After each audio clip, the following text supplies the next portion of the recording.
Hi friends, welcome to not వైద్యం. మమ్మల్ని ఎంతగానో ఆదరిస్తున్న మా ప్రేక్షకులకి, మా సబ్స్క్రైబర్స్కి మా హృదయపూర్వక ధన్యవాదాలు. ఈరోజు మనం జాండీస్ అంటే పచ్చకామెర్లు. చాలా మంది కూడా పూర్వకాలంలో చాలా మంది కూడా ఈ జాండీస్ వ్యాధితో చనిపోయిన వాళ్ళు చాలా మంది ఉన్నారు. జాండీస్ అనేది లివర్ ని డ్యామేజ్ చేయడం అనేది జరుగుతుంది. దీని ద్వారా మనిషి ఉప్పు కావడం లేదా బ్లడ్ అనేది ఎక్కువగా అంటే డైజెషన్ కాకలేక ఏదైనా సమస్యలు స్టమక్ లో ఇబ్బందులు కలగడం, కళ్ళు పచ్చగా కావడం, ఫీవర్ రావడం, ఇలా క్రమక్రమంగా ఈ లివర్ అంతా కూడా డ్యామేజ్ అయిపోతుంటుంది. దీన్ని తెలుసుకోవడానికి మనం బిలిరూబిన్ అనే ఒక టెస్ట్ చేయించుకోవచ్చు.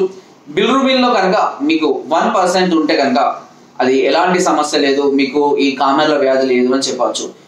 1 నుంచి 2, 3, 4, 5 కనుక ఉన్నట్లయితే మీరు ఖచ్చితంగా ఈ కామెర్ల వ్యాధికి గురైన అర్థం. చాలా మంది కూడా కళ్ళు చూస్తే తెలిసిపోతుంది, పచ్చగా కావడం అనేది గమనించవచ్చు. మూత్రం కూడా ఎప్పుడు పచ్చగానే రావడం అనేది జరుగుతుంది. ఈ బిలిరూబిన్ టెస్ట్ ద్వారా మీరు ఈ కామెర్ల వ్యాధిని గుర్తించవచ్చు. మీకు ఒకవేళ ఈ బిలిరూబిన్ టెస్ట్ లో కనుక 2-3% కనుక ఉన్నట్లయితే మీరు సహజంగా ఇంటి వద్దనే ఉండి ట్రీట్మెంట్ నేను చెప్పిన విధంగా చేసి ఈ కామెర్ల వ్యాధిని మీరు ఒక 1 month లోనే తగ్గించుకోవచ్చు. సో దీనికి కావాల్సిందల్లా ఏంటి అంటే దీన్ని కేవలం ఇప్పుడు నేను చెప్పే మాత్రం కేవలము ఒక 7 రోజుల పాటు మాత్రం క్రమం తప్పకుండా చేయాలి. అట్లీస్ట్ ఒక 5 రోజులన్నా చేసుకోండి, ఓకేనా. దీనికి కావాల్సిన నేల ఉసిరి చెట్టు. నేల ఉసిరి చెట్టు అనేది దాదాపుగా మనకు అన్ని ప్రాంతాల్లో అవైలబుల్ ఉంటుంది. దాని పేరు తెలియకపోతే గూగుల్లో కొట్టడం తెలుస్తుంది. దానికి ఆకుల కింద చిన్న కాయల్లాగా కనబడుతుంది. దాన్ని నేల ఉసిరి చెట్టు అంటారు. నేల ఉసిరి చూడడం కూడా లభిస్తుంది. బట్ చెట్టు పచ్చి తీసుకొచ్చుకుంటే చాలా మంచిది. తీసుకొని దాని ఆకులు తీసుకోండి. దాని ఆకులని తీసుకొని బాగా మెత్తగా దంచండి, ఓకేనా. ఒక 10 గ్రాముల ఈ ముద్ద కనుక అయినట్లయితే ఈ ఏదైతే ఈ నేల ఉసిరి ఆకుల ముద్ద కనుక ఒక 10 గ్రాములు ఉందంటే దానికి 2 దీనికి 3 ఇంతలైనా పర్లేదు పెరుగుని కలపాలి, ఓకేనా. 3 ఇంతల పెరుగు.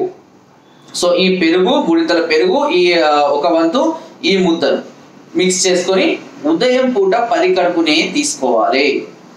తీసుకున్న తరువాత కనీసం 2 గంటల దాకా ఏది తీసుకోకూడదు. పథ్యం మాత్రం చాలా కఠినంగా ఉంటుంది. ఈ ముద్ద మీరు తీసుకున్న రోజులు కనీసం ఉప్పు కారం కూడా బాడీకి తాకకూడదు, తినకూడదు. మజ్జిగతోటో పాలతోటో ఏదో ఒక విధంగా తీసుకుంటూ ఉండాలి. అంతేకాని కారము, ఉప్పు, నూనెలు ఇవి మాత్రం ఈ 5 రోజులు తాకనివ్వదు. సో మీరు దీనికి కావాల్సినటువంటి ఆహారాన్ని ముందుగా ప్రిపేర్ చేసుకోవచ్చు. పేలాలు ఉంటాయి కదా, తెల్ల పేలాలు మరమరాలు అంటారు, అవి తీసుకున్నా పర్వాలేదు. లేదా అన్నంలో మజ్జిగ, కేవలం మజ్జిగ ఉప్పు లేకుండా, లేదా కొంతమంది పాలు పోసుకుంటే చక్కెర పాలు కలుపుకొని మీరు ఏ విధంగా అయినా తీసుకోండి. కానీ ఉప్పు కారం నూనె మాత్రం ఈ 5 రోజులు శరీరానికి తాకనివ్వకూడదు, ఓకేనా. సో ఆ విధంగా మీరు ఈ పసర్ని కనుక మీరు ప్రతిరోజు కనుక తీసుకున్నట్లయితే ఎలాంటి సైడ్ ఎఫెక్ట్స్ కూడా రావు, 100% రావు, ఓకేనా. చాలా ఖచ్చితంగా మంచిగా పనిచేస్తుంది.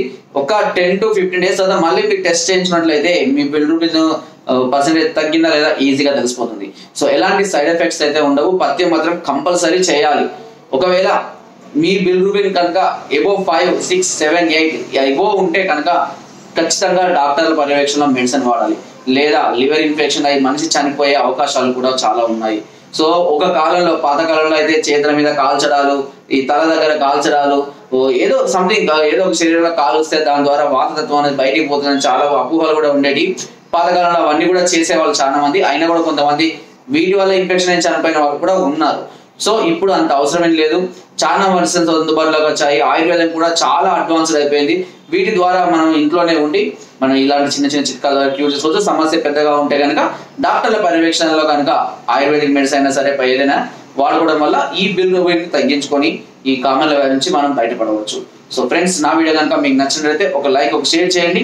మరిన్ని వీడియోస్ కోసం సబ్స్క్రైబ్ అంతా మర్చిపోకండి. మీ అమూల్యమైన సలహాలు, సూచనలు నాకు కామెంట్ ద్వారా తప్పకుండా తెలియజేయండి.